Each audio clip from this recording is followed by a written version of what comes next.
Hello friends, welcome to RKD classes. आप सभी का आरकेडी क्लासेस में स्वागत है। आज का टॉपिक हमारा है एक समान वैद्युत क्षेत्र में रखे वैद्युत ध्रुव पर कार्यरत बल युग्म आघूर्ण।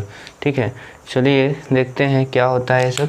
ठीक है, देखिए पहले हम समझते हैं कि एक समान वैद्युत क्षेत्र क्या होता है। एक समान वैद्युत क्षेत्र का मतलब ये होता है कि ऐसा वैद्युत क्षेत्र जिसमें वैद्युत बल रेखाएं एक दूसरे के समांतर हों।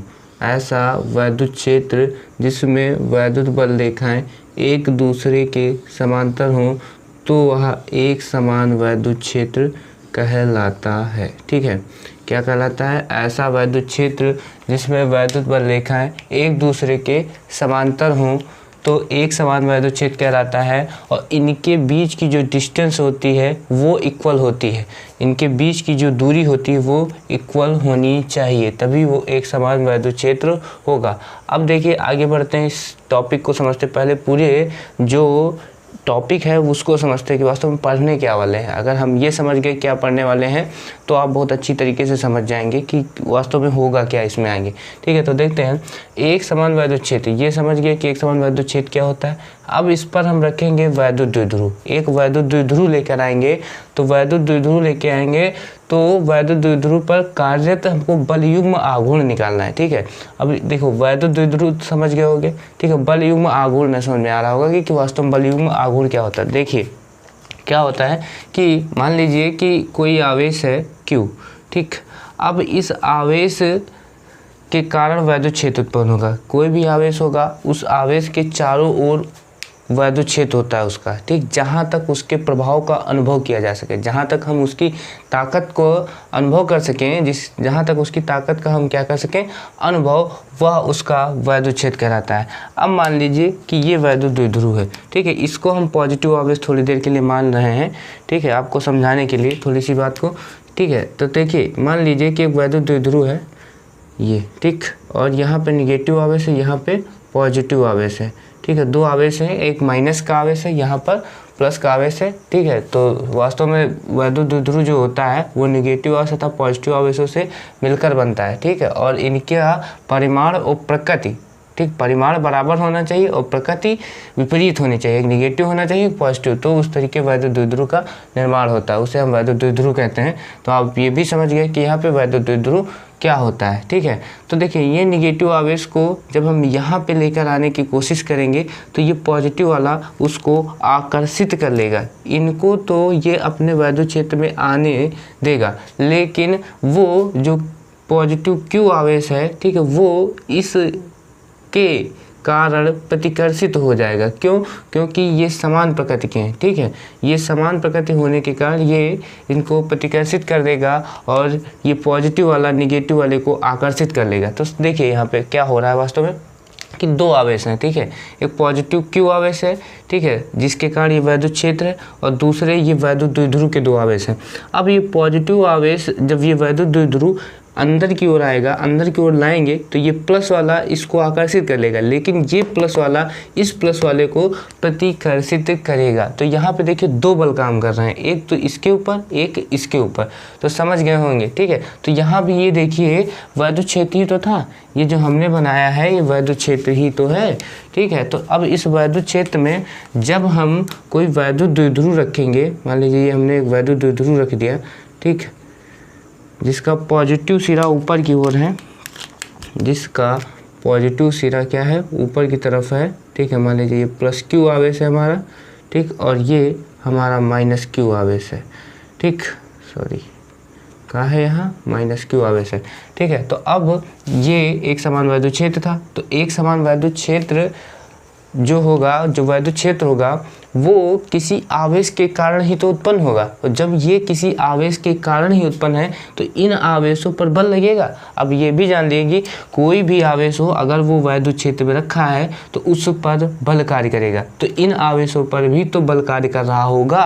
तो देखिए जो पॉजिटिव आवेश होता है, पॉजिटिव आवेश पर वैद्युत क्षेत्र की दिशा में बल कार्य करता है। अब वैद्युत क्षेत्र की दिशा जिस तरफ की वैद्युत बल रेखा होंगी उसी तरफ वैद्युत क्षेत्र की दिशा होगी। तो इस पर पर जो बल कार्य करेगा वो वैद्युत क्षेत्र की दिशा में कार्य करेगा, और इस पर जो बल कार्य करेगा वो वैद्युत क्षेत्र की विपरीत दिशा में बल कार्य करेगा। ठीक है, देखिएगा इस पर जो बल कार्य करेगा वो वैद्युत क्षेत्र मतलब ई की दिशा में काम करेगा, और इस पर वैद्युत क्षेत्र की विपरीत दिशा में बल कार्य करेगा। आगे देखते हैं, इतना समझ में आ गया होगा। ठीक है, देखिए जो प्लस क्यू है इस पर जो बल कार्य करेगा, ठीक है, तो देखते हैं प्लस क्यू आवेश पर, प्लस क्यू आवेश पर कार्यरत वैद्युत बल, कार्यरत वैद्युत बल। ठीक है, तो उसको हम मान लेते हैं F1। तो वो कितना होगा, देखिएगा E और Q का मल्टीप्लाई कीजिए तो वो आएगा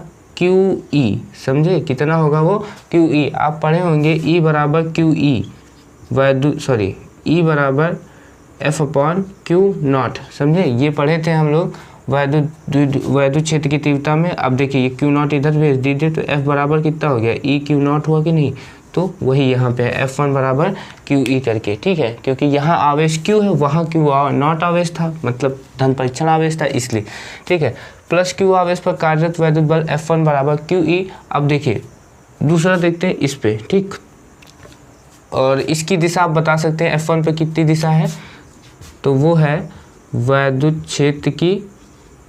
क्षेत्र की दिशा में बल कार्य कर रहा है। कहाँ पे, वैद्युत क्षेत्र की दिशा में बल कार्य कर रहा है। ठीक है, अब देखते हैं माइनस क्यू आवेश पर, माइनस क्यू आवेश पर कार्यरत वैद्युत बल, माइनस क्यू आवेश पर कार्यरत वैद्युत बल वो कितना है, मान लीजिए F2 है, कितना है F2 मान लेते हैं। लेकिन देखिएगा तो जो बल होगा, बल क्या होता है, वैद्युत क्षेत्र पहले लिखिए, वैद्युत क्षेत्र का मल्टीप्लाई और आवेश का गुणा। ठीक, वैद्युत क्षेत्र तथा आवेश के गुणा को हम वैद्युत बल कह सकते हैं यहाँ पे। तो देखिए तो वो कितना हो जाएगा, आवेश Q है और वैद्युत क्षेत्र कितना है E है, तो इनका जो गुणा होगा वो हमारा होगा वैद्युत बल। ठीक है, अब देखिए इसकी जो डायरेक्शन होगी वो होगी वैद्युत क्षेत्र के विपरीत दिशा में, वैद्युत क्षेत्र के विपरीत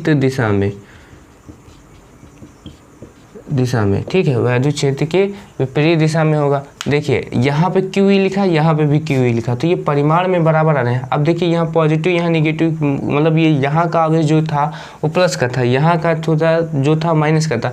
हम यहाँ आवेश की प्रकृति नहीं रखते हैं, यहाँ हम केवल आवेश का परिमाण ही रखते हैं। ठीक है, बात को अभी आगे धीरे धीरे आपको देखते रहिए, समझ में आएगा सब कुछ। ठीक है, F1 बराबर QE आ गया, F2 बराबर भी QE आ गया, मतलब जितना बल हमारा पॉजिटिव आवेश पर कार्य कर रहा उतना ही बल हमारा निगेटिव आवेश पर कार्य कर रहा है। ठीक है, फिर से समझते हैं, जितना बल पॉजिटिव आवेश पर कार्य कर रहा है उतना ही बल निगेटिव आवेश पर कार्य कर रहा है, लेकिन इनकी दिशा विपरीत है। ठीक है, F1 की जो डायरेक्शन है, F1 की डायरेक्शन देखिए वैद्युत क्षेत्र की दिशा में है, और F2 की जो डायरेक्शन है वो वैद्युत क्षेत्र की विपरीत दिशा में है। ठीक है, इतना समझने के बाद अब हम थोड़ा सा आगे चलते हैं, थोड़ी सी बात को आपको समझाते हैं। मान लीजिए आप अपने घर से, ठीक है, अपने घर से निकलते हैं, ठीक है, अपने घर से निकलते हैं और थोड़ी दूर चलते हैं। ठीक है, मान लीजिए इस तरफ चलते हैं, तो जहाँ तक आप चलेंगे, मान लीजिए यहाँ चले, ठीक, यहाँ पहुँच गए आप। ठीक है, चित्र हमारा थोड़ा सा ख़राब है, बना नहीं पाते हैं उतना। ठीक है, तो देखिए आप यहाँ से चले, यहाँ पहुँचे, तो जिस पथ पर आपने कार्य किया, इस पथ पर आप कार्य करके आए ना, तो ये आपका, ठीक है, इसको हम बोलेंगे क्रिया रेखा। क्या बोलेंगे, क्रिया रेखा। जिस पथ पर कोई चीज़ कार्य करे उसे ही हम बोलते हैं क्रिया रेखा। तो अब देखिए अगर इस आवेश पर आप बल लगाएंगे, इस आवेश पर बल लगाएंगे तो ये ऊपर की तरफ जाएगा ना, ऊपर की तरफ धीरे धीरे, या यहाँ था तो यहाँ से ऐसे धीरे धीरे चला आ रहा होगा। मान लीजिए यहाँ पे था, ठीक है, तो यहाँ से चला होगा ना, यहाँ पहुँचा होगा। ठीक है, उसी तरीके इसको देखें तो इसकी क्रिया रेखा इस तरफ की होगी या इस तरफ मान लें। ठीक है, ये देखिए ये क्रिया रेखा होगा इसकी। ठीक है, क्रिया रेखा मतलब जब इन पे बल लगा होगा, अगर बाई मान लीजिए ऐसे है ये, ठीक है, अब इनके ऊपर बल लगा होगा, ठीक है, तो ये कुछ इस तरीके से हुआ होगा, समझे, तो ये इस तरीके से कुछ इस तरीके से हुआ होगा। तो ये देखिए क्रिया रेखा मतलब समझ गए ना, क्रिया रेखा मतलब जिस पर, ठीक है, जिस पर आवेश पर बल लगा था और जिस तरफ बढ़ा था वो, ठीक है, तो उसके पीछे की जो क्रिया होगी जिस पर उसने कार्य किया है, ठीक है, जिस पथ पर वो गतिमान था, एक तरीके से जब बल लगेगा किसी वस्तु पर तो वो गतिमान होगा, जाहिर सी बात है, ठीक है, तो जिस पथ पर वो गतिमान था वो उसकी क्रिया रेखा कहलाएगी। अब समझते हैं कि देखिएगा इन दोनों बलों की, देखिए F1 की और F2 की, ठीक है, परिमाण में तो बराबर है, शब्द समझना कि F1 और F2 परिमाण में बराबर हैं परंतु दिशा विपरीत है, पहली बात तो। और दूसरी चीज़ ये भी देखिए इनकी क्रिया रेखा भी भिन्न है, और क्रिया रेखा जब भिन्न होती है तो यहाँ पर बल युग्म कार्य करने लगेगा। बल मतलब ताकत, ठीक है, बल फोर्स मतलब, ठीक, और युग्म मतलब जोड़ा, तो दो तो काम ही कर रहे हैं F1 और F2। और आघूर्ण का मतलब ये होता है कि जब कोई वस्तु, ठीक है, कोई वस्तु पर बल इस प्रकार कार्य करे कि वो उसको घुमाने की प्रवृत्ति रखते, ठीक है, क्या करते, घुमाने की प्रवृत्ति रखे, तो उसे हम आघूर्ण कहते हैं। समझ में आ गई बात कि नहीं? जब किसी वस्तु पर बल ऐसे कार्य करे कि वो उसको घुमाने की प्रवृत्ति रख दे तो उसे हम बल युग्म आघूर्ण कहेंगे। तो यहाँ पे ये इसको घुमाने की कोशिश करेगा, कैसे, ऐसे है तो इसको इस तरीके से घुमाने की कोशिश करता है, ठीक है, ऐसे पूरा नचाने की कोशिश करता है, लेकिन उसकी मेन जो वो होता है वो सोचता है कि हम इस वैद्युत द्विध्रुव को घुमा के वैद्युत क्षेत्र की दिशा में कर दें, जैसा वैद्युत क्षेत्र है। कहने का मतलब कुछ इस तरीके ये करना चाहता है, वैद्युत द्विध्रुव ऐसे हो जाए हमारा, -q आवेश इधर आ जाए और +q आवेश इधर आ जाए, तो वो इस तरीके इसको पूरा करना चाहता है, ठीक है। तो वास्तव में हमको ये पता करना है कि वैद्युत द्विध्रुव आघूर्ण जो होगा वो इस पर कितना कार्य कर रहा होगा, जो भी वैद्युत द्विध्रुव आघूर्ण है वो इसके ऊपर कितना कार्य कर रहा होगा। तो देखिए +q आवेश पर F1 +q आवेश पर जो कार्यरत वैद्युत बल है वो QE है, F2 पर भी जो कार्यरत वैद्युत बल है वो भी QE है, ठीक है। लेकिन अब देखते हैं आगे, ठीक है, जो बल में युग्म आघूर्ण होगा इन पर, ठीक है, बल युग्म आघूर्ण बराबर वो होता है, बल युग्म आघूर्ण बराबर जानते हो क्या होता है, एक बल का परिमाण लिखना है आपको, दो बल काम कर रहे हैं यहाँ पे, युग्म है ना, युग्म मतलब जोड़ा, ठीक है, बल युग्म तो एक बल का परिमाण, एक बल का परिमाण गुणे, ठीक है, बलों की क्रिया रेखाओं के बीच की दूरी, ठीक है, क्रिया रेखाओं के बीच की दूरी, क्रिया रेखाओं के बीच की दूरी, क्रिया रेखाओं के बीच की दूरी। तो अब देखिए एक बल का परिमाण लिखना, परिमाण का मतलब समझ गए होंगे, ठीक है, कि माइनस प्लस नहीं लिखना, केवल हमको यहाँ पे परिमाण लिख देना है। तो एक बल का परिमाण कोई भी ले लीजिए, ये दोनों सेम है, ठीक, तो कितना हो गया वो QE हो गया, गुणे, ठीक है, क्रिया रेखाओं के बीच की दूरी। अब देखिए क्रिया रेखा तो ये है, यही तो है क्रिया रेखा, और ऊपर वाली वो आवेशी से जाएगी सीधा, ठीक है, तो इनको दोनों को मिला दीजिए, ये मिलाए। अब ये कोण जो है आप मान लीजिए थीटा है, ठीक है, ये बात लिखनी पड़ती है कि अगर हम बोलें तो यहाँ जब लिखेंगे एक समान वैद्युत क्षेत्र में वैद्युत द्विध्रुव, जब हेडिंग पड़ती है, हेडिंग पढ़ने के बाद आपको लिखना पड़ता है, ये सुनिएगा, ठीक है, कि माना, मतलब डेरिवेशन करने से पहले ये लिखना पड़ेगा आपको कि माना एक वैद्युत द्विध्रुव AB, माना एक वैद्युत द्विध्रुव AB, ठीक है, ये AB हमारा वैद्युत द्विध्रुव है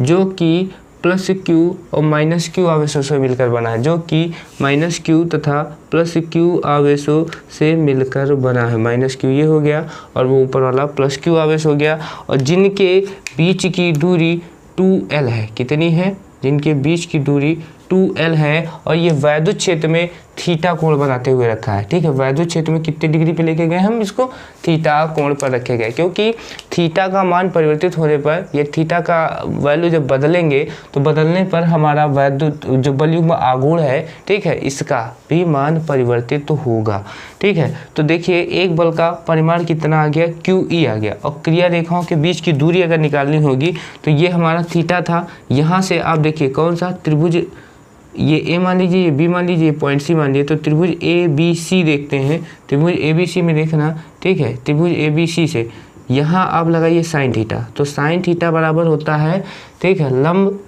लंब कितना हो गया BC, ठीक, और कर्ण कितना हो गया, कर्ण कितना हो गया AB, ठीक है, तो कर्ण हमारा हो गया AB, तो साइन थीटा बराबर बी सी, और ए बी की वैल्यू आपको पता है कितनी है, वो 2l है, क्योंकि ये ए बी है ना, तो ए बी के बीच की दूरी 2l, मतलब वैद्युत द्विध्रुव की जो लंबाई होगी वही, ठीक है। तो बी सी बराबर कितना आ गया, 2l साइन थीटा। अब देखिए क्रिया रेखाओं के बीच की दूरी भी बी सी ही थी, ठीक है, क्रिया रेखाओं के बीच की दूरी भी बी सी थी, क्योंकि ये क्रिया रेखा एक ऊपर वाली, तो इनके बीच की डिस्टेंस कितनी है, बी सी ही तो है। तो आ गया कितना, बराबर क्यू ई गुणे बी सी की 2l साइन थीटा। समझ में आ गई बात कि नहीं? तो अब इसको देखिए थोड़ा सा सॉल्व करते हैं। ये 2ql लिखते हैं, गुणे में है, आगे पीछे हो सकता है, कोई दिक्कत नहीं। 2l साइन थीटा, ठीक है, 2l साइन थीटा। तो ये 2ql जो होता है, चूँकि 2ql जो होता है वो हमारा p के इक्वल होता है, वैद्युत द्विध्रुव, ठीक है, आघूर्ण 2ql। तो ये कितना हो गया, p, ठीक है, इसकी जगह लिख दिए, और ये हो गया हमारा साइन थीटा। और अब जान लीजिए जो बल युग्म आघूर्ण होता है इसको हम टाउ से प्रदर्शित करते हैं। किससे प्रदर्शित करते हैं, टाउ से। समझ में आ गई बात कि नहीं? तो टाउ बराबर हमारा हो गया पी ई साइन थीटा, और जब इसको सदिश स्वरूप लिखते हैं तो टाउ वेक्टर, ठीक है, vector tau P vector multiply with E vector cross, sorry इसको मल्टीप्लाई नहीं या क्रॉस बोलेंगे, tau vector equal to P vector cross E vector, ठीक है। ये थोड़ा सा देख लेना, क्योंकि ऑप्शन कभी कभी आ जाते हैं इस तरीके के कि ये बहुविकल्पी क्वेश्चन में आता है, ठीक है। Tau equal to P cross E लिखा होगा, ई क्रॉस पी लिखा होगा, ठीक है, या फिर पी डॉट ई करके दे देते हैं, ठीक है। तो देखना कि वास्तव में क्या है सही वहाँ पे। तो सही ये हमारा होगा p vector cross e vector, ठीक है। तो ये हमारा पूरा डेरिवेशन कंप्लीट हो गया है, ठीक है, और इसे आप अच्छी तरीके से देख लेना क्योंकि ये पूछा जाता है, ठीक है। अब हम थोड़ी सी छोटी सी बात इसमें और देख लेते हैं, ठीक है। टॉपिक चेंज होता है, हल्का सा चेंज करेंगे इसमें, ठीक है, और हम चाहें तो इसको फिर से पूरा करें और अपना टाइम वेस्ट करें, लेकिन हम ऐसे ही देखो इसी में समझे लेते हैं पूरी बात, ठीक है। देखना कैसे, ठीक है। एक समान वैद्युत क्षेत्र में रखे वैद्युत पर कार्यरत बल युग्म की जगह कर देंगे कार्यरत बल, ठीक है। एक समान, समझना भाई, एक समान वैद्युत क्षेत्र में रखे वैद्युत द्विध्रुव पर कार्यरत बल ये रहेगा। अब ये युग्म आघूर्ण हटा देंगे थोड़ी देर के लिए, ठीक। तो कार्यरत बल मतलब इस वैद्युत द्विध्रुव पर कितना बल कार्य करेगा अगर हम इसे वैद्युत क्षेत्र में रखेंगे, ठीक है। अगर इस वैद्युत द्विध्रुव को वैद्युत क्षेत्र में रखेंगे तो इस पर कितना बल कार्य करेगा, तो देखते हैं कितना काम करता है। देखिए जो प्लस क्यू आवेश होगा उस पर बल क्यू ही काम कर रहा है, और जो माइनस क्यू आवेश है उस पर भी बल कितना काम कर रहा है, क्यू ई काम कर रहा है। तो दोनों पे तो इक्वल बल कार्य कर रहा है, लेकिन बात समझना भी, ठीक है। दोनों पे तो बल इक्वल काम कर रहा है, लेकिन दिशा इनकी क्या है, विपरीत है।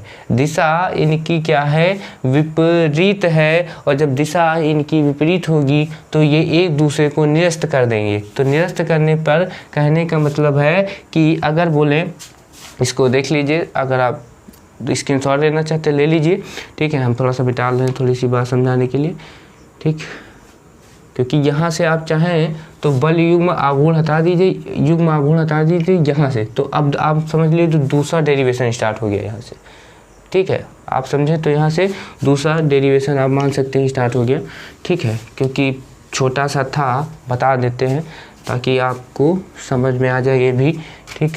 देखिए प्लस क्यू आवेश पर कार्यरत बल, ठीक, क्यू ई, और माइनस क्यू आवेश पर कार्यरत बल, ठीक, F2 क्यू ई। अब ये दोनों के परिमाण तो इक्वल हैं, दिशा क्या है, विपरीत है। तो देखिएगा, देखिए, ठीक है, वैद्युत द्विध्रुव पर कार्यरत बल, ठीक है, तो वो कितना होगा, ठीक, परिणामी बल, क्योंकि दो बल काम कर रहे हैं ना, परिणामी बल, तो वो होगा F बराबर F1 प्लस F2, ठीक है, अध्यारोपण के सिद्धांत से, ठीक है, अध्यारोपण के सिद्धांत से F1 प्लस F2। तो अब देखिए F बराबर, F वेक्टर बराबर, देखना F1 की वैल्यू कितनी होगी, F1 की वैल्यू, ठीक है, F1 कितना हमारा QE है, और F2 कितना है हमारा, ठीक है, F1 हमारा कितना है, QE है, और F2 हमारा कितना है, ठीक है। वो देखिए वो हमारा माइनस QE होगा, क्यों माइनस क्यू ई होगा? क्योंकि F1 और F2 की दिशा विपरीत है। ये ऊपर बार लिखे थे F1 बराबर होगा F2 के, लेकिन निगेटिव में, तो F1 की जगह पे क्यू ई लिख दिया, F2 की जगह माइनस क्यू ई लिख दिया, इसलिए F1 और क्यू ई में क्यू गया तो कितना आ गया? 0 आ गया। ठीक है, अब एक बात ये भी जान लिया, क्योंकि विपरीत दिशा है ना, ठीक है, समझ गए होंगे, क्योंकि विपरीत है इसलिए हम यहाँ निगेटिव चिन्ह का यूज किए। एक चीज़ और जान लीजिएगा थोड़ा सा, ठीक है, इसको हम रेज करते हैं, अगर आप समझ गए होंगे स्क्रीनशॉट ले लीजिएगा। ठीक है,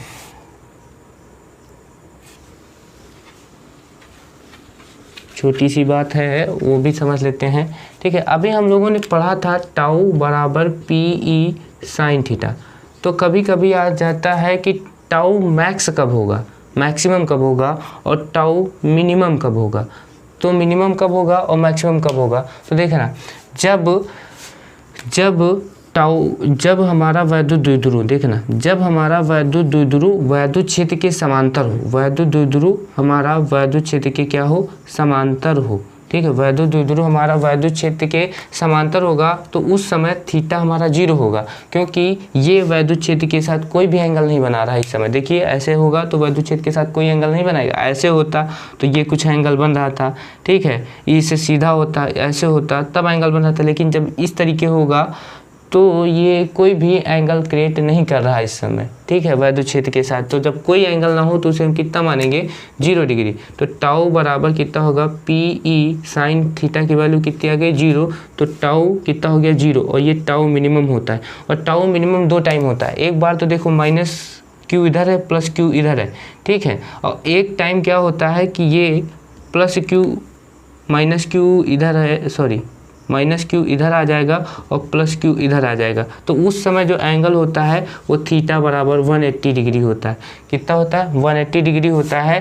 तब टाउ बराबर पी ई साइन थीटा की वैल्यू, देखिए थीटा की वैल्यू 180 डिग्री, और 180 का मान होता है साइन पी ई गुणे 180 का मान होता है 0, तो टाउ बराबर हो जाता है 0। 2 टाइम टाउ मिनिमम होता है। ठीक है, अगर मैक्सिमम की बात करें तो टाउ तभी मैक्सिमम होता है जब ये एकदम सीधा लंबवत हो, कहने का मतलब प्लस क्यू यहाँ पे हो, प्लस क्यू और माइनस क्यू यहाँ पे हो, प्लस क्यू यहाँ पे हो और माइनस क्यू इस तरफ हो। ठीक है, एकदम लंबवत आए, और जब लंबवत होगा तब हमारा टाउ मैक्सिमम होगा, बिकॉज इस समय थीटा हमारा 90 डिग्री बन रहा होगा।